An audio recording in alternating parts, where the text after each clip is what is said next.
अयोध्येमध्ये दशरथ महालामध्ये भाविकांनी गर्दी केल्याचं पाहायला मिळतंय। दशरथ राजाचं दरबार भरण्याचं ठिकाण आजही इतिहासाची साक्ष देत आहे। आजही दशरथ महालाला सिद्धपीठ म्हणून ओळखलं जातं। अयोध्या नगरीत आल्यानंतर भाविक हे दशरथ महालाला आवर्जून भेट देतात, कारण जी पुरातन मंदिर आहेत किंवा ज्या पुरातन वास्तू आहेत त्यापैकीच एक दशरथ महाल म्हणून ओळखला जातो। आणि मी सध्या त्याच महालामध्ये आपण जर पाहिलं तर सिद्धपीठ समजलं जातं या दशरथ महालाला।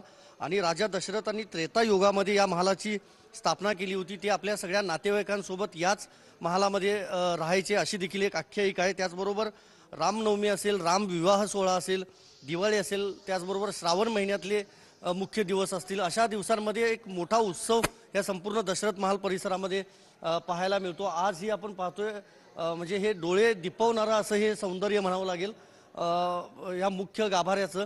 आणि आतमध्ये जर आपण पाहिलं तर राम लक्ष्मणासोबतच सगळ्या जे देवदेवता आहेत त्यांच्या मूर्ती या ठिकाणी पाहायला मिळतात। म्हणूनच भाविक जे आहेत ते मोठ्या संख्येनं या दर्शनासाठी या महालामध्ये येत असतात। त्यामुळे तुम्ही जरी कधी अयोध्येमध्ये आलात तर नक्की श्रीरामाच्या मंदिराचं तर दर्शन तुम्ही घ्यालच, हनुमानगडीचं देखील घ्याल, पण या दशरथ महालामध्ये देखील आवर्जून या। व्हिडिओ जर्नलिस्ट राकेश कुमारसह मी संदीप रासगोळकर, TV9 मराठी, अयोध्या।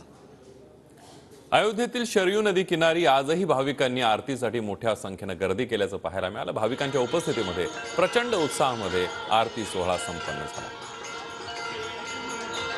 अयोध्या नगरी सध्या सज्ज झालेली आहे श्रीरामाच्या मंदिराच्या उद्घाटनासाठी। मात्र त्यापूर्वीच सध्या अयोध्येमध्ये मोठ्या प्रमाणामध्ये गर्दी पाहायला मिळते। आणि सध्या ही जी चित्र मी दाखवतो ही आहेत शरयू नदी किनाऱ्यावरची। दररोज संध्याकाळी 6 वाजता शरयू नदी किनारी शरयू नदीची आरती केली जाते।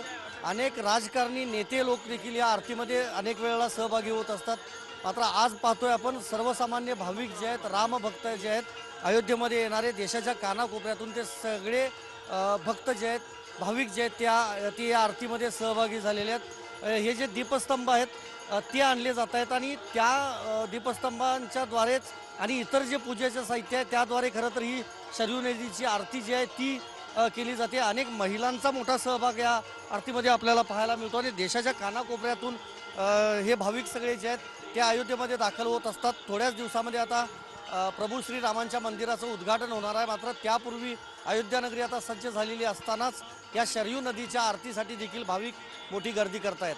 व्हिडिओ जर्नलिस्ट राकेश कुमारसह मी संदीप रासगोळकर, TV9 मराठी, अयोध्या।